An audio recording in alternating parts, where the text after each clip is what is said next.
जसं की हा पेपर घेतलेला आहे आपण आणि आपण डिझायनर पॅटर्न जे तुम्हाला मी दाखवलं ते परत एकदा रिपीट करूया. तर आता मात्र घेणार आहे कमी शोल्डर वाला पॅटर्न आणि उंची घेतलेली आपण त्याची 14 उंची अधिक 1, 14 अधिक 1 घेऊया. छातीचा चौथा घेऊया. जसं की छाती 9 36 ना, 9 अधिक 2 बरोबर 11 आणि हा चौरस तुमचा कम्प्लीट. त्यानंतर शोल्डर जे आले, तुझे शोल्डर किती आले ग? 14च आहे ना. ओके, 14च्या निम्मे 7 इथे आणि 7 इथे. सॉरी, बगल नाही बनवायचं आपल्याला. आधी आपल्याला बनवायचंय की तुम्हाला शोल्डर कमी हवंय का. जर शोल्डर कमी हवं असेल तर काय करायचं, या निम्म्याला आतमध्ये घुसून जायचं. किती घुसायचं? कमीत कमी 1 इंच आणि जास्तीत जास्त तुम्ही 1.5 इंच पण घुसू शकता. किती? 1.5 आणि कमीत कमी अर्धा पण जाऊ शकता. याला इथपर्यंत निम्मा करायचा आहे, लक्षात ठेवा, हाफ पर्यंत. याला थोडासा पसरट लुक देण्यासाठी तुम्ही इथे एक खूण करू शकता. आणि गळा बनवताना तुम्हाला गळ्याची उंची अशी टाकायची. किती घेऊ? तुझा 4 ना, 4 गळा उंची पाहिजे तर 4.5 घ्यायची. आणि हा जो अर्धा इंचचा पॉइंट घेतलेला आहे त्या रेषेपासून याला अशी तिरकस रेषा मारायची. गळा बनवताना खूप खोल नाही बनायचा, तरच तो बोटनेक आकारामध्ये कन्वर्ट होईल. आणि हा होईल तुमचा जहाजीच्या खालच्या तळासारखा आकार असलेला गळा. मग बगल कसं बनवायचं? मग इथे बनवायचं की इथे बनवायचं? तर कन्फ्युजन दूर करूया आपण. हे जे आहे 7 इंच आलेले लास्ट टोकाचे, त्याला उचलायचं आणि मध्यभागी ठेवूया, जसं की शोल्डर छोटं पाहिजे म्हणून. मग 7ला आपण इथे ठेवल्यावर काय करायचं, याच्यातही प्लस अर्धा इंच करायचं, जसं की आपण आतापर्यंत करत आलोय. नंतर आपण बगलाला जोडून घेऊया. जोडल्यानंतर 1 इंच आतमध्ये घेऊन फक्त गोल करूया आणि प्रत्येकी शोल्डर उतार देणं कंपल्सरी आहे या ब्लाउजासाठी तरी. ओके, त्यानंतर खाली येऊया. खाली आल्यानंतर विचार करणार आहे आपण की छातीचं माप किती आहे. छातीचं माप आहे 36. मग 36 मध्ये पॉइंट टाकला आणि मग 3 मोजल्यानंतर 1 2 3 4 5 आणि 6 जिथे येत आहे ते हे माप आहे आणि मी इथं खूण करते. उरलेल्या मापाला मी निम्म करते. का माहिती का ही ट्रिक आपण वापरतोय? कारण की छातीचा चौथा पॉइंट जो आहे तो आपल्याला अगदी परफेक्ट भेटतो आणि याला आपण अशा पद्धतीने इथे वर नेतो. 1 इंचने आणखीन वर नेतो, कारण तो छातीचा पॉइंट आपल्याला सापडविता येतो. मग सगळ्यात महत्वाचा पॉइंट येतो, इथे कन्फ्युज होता तुम्ही की इथं माप किती टाकायचं. तर इथे ना तुमच्या 30 ते तुम्ही समजू शकता 40 छातीपर्यंत. इथे तुम्ही डायरेक्टली 30-32 ला टाकायची गरज नसते, पण तुम्हाला वाटलं की चेस्ट जास्त आहे तर टाका नक्की. तर किती टाकायचा? 1 टाकायचा. 1 म्हणजे 2 होतील. नंतर तुमचे ना आणखी मोठं माप झालं, जसं की 40 ते 50. याच्या पुढे तर छाती जास्त राहत नाही, पण तरी मी तुम्हाला सांगितलं. मग इथे 1.5 किंवा 2 मग तुम्ही ठरवायचं. एखादी बारीक व्यक्ती असली त्याला 1.5 घेऊन टाकायचं. एखादी बारीक व्यक्ती असून छाती असली त्याला 2 घेऊन टाकायचं. छातीवर अवलंबून राहील ना ते. आणि एखादी हेल्दी व्यक्ती असून तिला छाती कमी असली तर तिला 1 घेऊन टाकायचं. म्हणजे माप हे असू शकतं किंवा हे असू शकतं, पण तिला छाती किती आहे त्यावर अवलंबून असतं ते. ठीक आहे, छातीवर आपण सगळ्या ब्लाउजांचा जो खेळ आहे आपला, तर त्या समोरच्या व्यक्तीच्या बॉडी स्ट्रक्चरवर अवलंबून असतो. आणि त्याने आपण चुकवलं की ते आपल्याकडे परत येत नाही. त्यांच्या बॉडीचा काही दोष असेल तर तो आपल्याला रिपेअर करावा लागेल, जे काय असतं ते. आणि मग हे तुम्हाला समजलेलं आहे. याच्यात काही कन्फ्युजन असले 7 तास विचारा, कारण बाकीच्या नाही समजेल. ऑनलाईनच्या विद्यार्थ्यांना समजेल. ओके, मग आता काय करूया. माझं माप कितीच आहे? 36 आहे, पण चेस्ट आहे. मग काय करायचं?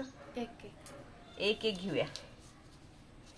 आणि जर नसतं, कमी असती तर मग आपण अर्धा पण घेतलं असतं. पौना पण घेतलं असतं, थोडं कमी राहिले असेल. मग आता हे जे माप आलंय ना, हे उचलायचं आणि या बाजूला आपण ठेवतोय असं समजूया.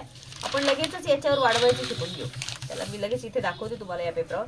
हे जे माप घेतलंय ना, हे टोटल माप जे आहे ते 2 आहे.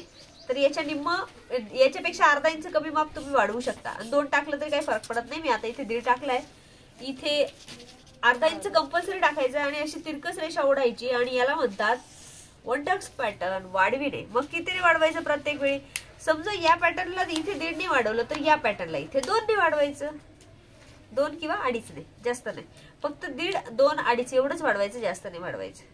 1.5, 2 पण खूप होतं. 30च्या कमी असली तर मग 30च्या कमी असेल तर वाढवायचंच नाही, जसं तसं वापरायचं, बिलकुल नाही, काहीच गरज नाही. किती पण छाती असू द्या, 28च्या छातीला वाढवायचं नाही, बिलकुल नाही वाढवायचं. जसा ब्लाऊज आहे तसाच घ्या, कारण ऑलरेडी याच्यामध्ये 2 इंच आपण सोडलेले, म्हणजे एका पार्टला 2 म्हणजे टोटल पार्टला 4 इंच सोडलेले. हा एक पुढचा, याच्या बाजूचा, त्याच्या बाजूचा आणि त्याच्या बाजूचा, म्हणजे पाठची मागचे 2 आणि हा एक. तर हे वन टक्स पॅटर्न झालेलं आहे आणि आता आपण कटिंग करून घेऊया. कटिंग करण्यासाठी कैची द्या. ओके, आणि आता आपण कापून घेऊया याला. गळा मागचा पुढचा सेम नाही आहे, तर मागचा थोडासा छोटा घेऊ शकता, कारण मागे आपल्याला चेन लावायची या पार्टला. तुम्ही चेन आणून ठेवा, आणि चेन कोणती असेल तर जॅकेट पॅटर्न चेन असेल. सगळ्यांना सांगते, जॅकेट पॅटर्न चेन असेल ज्या चेनीचा खटका खालून ओपन होईल, म्हणजे ते 2 वेगळे पार्ट होतात आणि दोघांना मध्ये अडकवलं की एक चेन तयार होते. असे 2 पार्ट असतात, वेगळे होऊन जातात. हा, ती चेन पाहिजे आपल्याला हे ब्लाउजासाठी. आणि ब्लाउजची चेन आपण बॅक साइड लावणार आहे, पाठीमागे. पुढे नाही, ती वेगळी, ती इनविजिबल. आता मात्र दिसणारी चेन डिझाईन शो साठी. आता हे पॅटर्न त्याचं आहे त्याच्यामुळे. आता मी याच्यात एक पुढचा गळा अंदाज 2-2.5चा कापलेला आहे. तुम्हाला पण एवढंच घ्यायचं, गळा खूप मोठा नाही घ्यायचा आहे त्याच्यात. तुम्हाला पाहिजे तर इतका घेऊ शकता, पण चेन जर मोठी असेल तिला चेनीला कापता येत नाही. तिला चेन आणायची तेवढीच आणायची जेवढी मापात आहे. कापता येत नाही, कमी करता येत नाही. मोजून आणायची, मोजून नाही आणायची, छोट्या साईजची आणायची. 10 इंच वाली, 12 इंच वाली.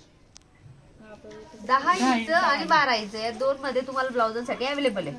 ठीक आहे, मग आता आपण याचा पाठीचा भाग कट करून घेऊया. जसं की मी पाठीचा भाग कट केलाय, तुम्हाला पाठीचे टक्स द्यायचं माहिती आहे.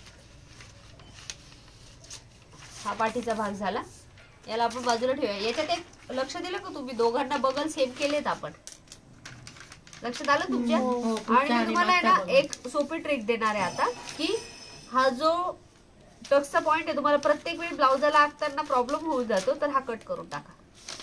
पण ब्लाउजाचा नका कट करू, ब्लाउजावर फक्त आखून घ्या. आलं लक्षात, म्हणजे एक टक्स तुमच्याकडे आपोआप येऊन जाईल आणि तुम्हाला कागदावर आखायची गरज नाही पडणार. आणि ही कटिंग तुमची अशी छानपैकी रेडी झाली आहे. परंतु याला आपण थोडंसं तिरकस करूया, जेवढं आहे तेवढं. आणि पॅटर्न आपलं रेडी झालंय. आता आपण पाठीमागच्या टक्सची पण त्याच पद्धतीने शोल्डरच्या थोडस इकडे किंवा याचे 3 भाग, म्हणजे कुठले 3 भाग, पण फक्त कागदाचं कापायचं लक्षात असू द्या. हा, दुसरं कापू नका. याच्यावर पण आपण खूण करू शकतो. खूण करण्यासाठी मी तुम्हाला हे कटिंग करून दिलेलं आहे. आणि मग चेन किती लावायची ते तुम्ही उद्या ठरवायचे. आज आपण कटिंग करूया.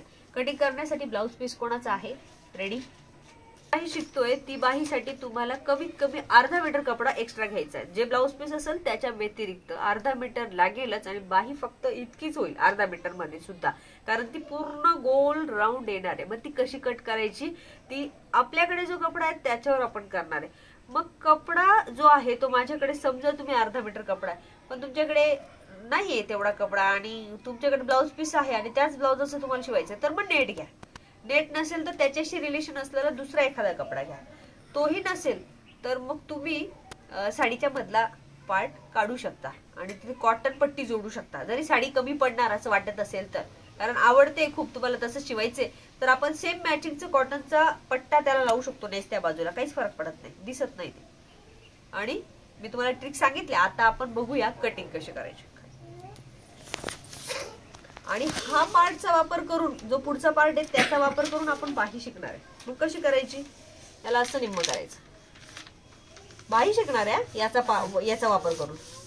मी हे बनवलं, याची घडी जमेल तुम्हाला ना प्रत्येकाला. मी याला बाजूला ठेवते, ही एक घडी. त्याच्यानंतर आता याची एक घडी करणार आहे. हा माझ्याकडे काय आहे, ब्लाउज जो आपण साडीचा कपडा काढलाय की नाही तो आहे, त्याची एक घडी केली. त्याची आता दुसरी पण घडी करणार आहे. हा, दुसरी पण घडी करणार आहे. ओके, आणि हे मी असंच ठेवणार आहे. मी याला उचलणार आहे आता.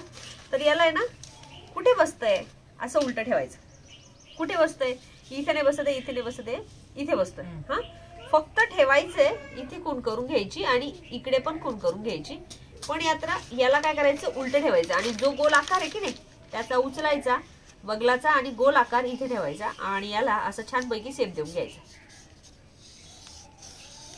जमला? जमेल ना? त्यानंतर याला इथून उचलायचं. उचलल्यानंतर तुमची बाहीची उंची किती पाहिजे तर तुमच्याकडे जेवढा कपडा अवेलेबल आहे तेवढी घेऊ शकता. म्हणजे 6, 7, 4. आता माझ्याकडे किती अवेलेबल आहे? हा अवेलेबल कपडा कुठे समजेल आपल्याला? इथे समजेल. किती? माझ्याकडे 5च आहे. हा, तर मी कसं करणार आहे? पेन. हा, मी तुम्हाला एका पेनाची ट्रेक दाखवते की गळे बनवताना बाही बनवताना ही जी इतकी सुंदर बाही आहे ती आपण कशी बनवणार आहे. याच्यात पेन अडकवायचा असा आणि अशी करायची. जमलं? त्यानंतर मी तुम्हाला डार्क करून दाखवते की याला आपण असं बनवलंय. मग आता समजा तुम्हाला ही बाही मोठी पाहिजे असेल थोडी, तर मग कसं करायचं? तर थोडी मोठीसाठी तुम्ही याला थोडंसं किंचित वर येऊ शकता. मग इकडे जर वर आले तर इकडे खाली जायचं. ज्यांना मोठी पाहिजे त्यांच्यासाठी. म्हणजे हे आणि हे सेम असलं पाहिजे. मग इकडे पण थोडं खाली जावं लागेल. समजतंय ना? थोडी मोठी पाहिजे असेल तर. पण ही एवढी एकदम परफेक्ट आहे. ज्यांना थोडीशी मोठी, काही वेळा कसं होतं की खूपच हाफ बसते, थोडंसंच बसते, कपडा कमी कापलाय तुम्ही त्यावेळेस, म्हणून सांगितलं तुम्हाला की अर्धा मीटर कापा म्हणजे बरोबर होईल. आणि आता आपण याला कटिंग करून बघूया की कशी दिसणार. मी जेवढी माझी ठेवलेली होती परफेक्ट तेवढीच कापणार आहे. आणि ही जी बाही आहे ती एका हाताची का 2 हाताची ते तुम्ही मला सांगायचं. बघा ओपन करून तिला एका हाताची वाटते का? 2. 1 का 2 कोण सांगेल? 2. एकाच हाताची. एकाच हाताची ती फोल्ड करून डबल बाही Actually, येईल. ही हा पार्ट आहे आणि ही बाही डबल येईल अशी येईल. अशी आणि ही इथून जोडायला सुरुवात होईल. अशी, अशी आणि अशी. म्हणजे ते असे पूर्ण जास्त प्लेट आहे. हा पार्ट तुम्ही शिकवलाय दुसऱ्या ह्याच्यात? कारण मी काल व्हिडिओ अगं पाहिला. मग काल हे टाकलंय ना. नाही तिकडे पण हाच कोर्स चालू आहे ना. मी याच्यावर तिकडे पण हाच कोर्स चालू आहे ना. नाही युट्यूब वर नाही बघितला, तू ग्रुप मध्ये बघितला असेल. ग्रुप मध्ये का नाही? कटिंग इथं संपलेली आहे. छान वाटते ही बाई.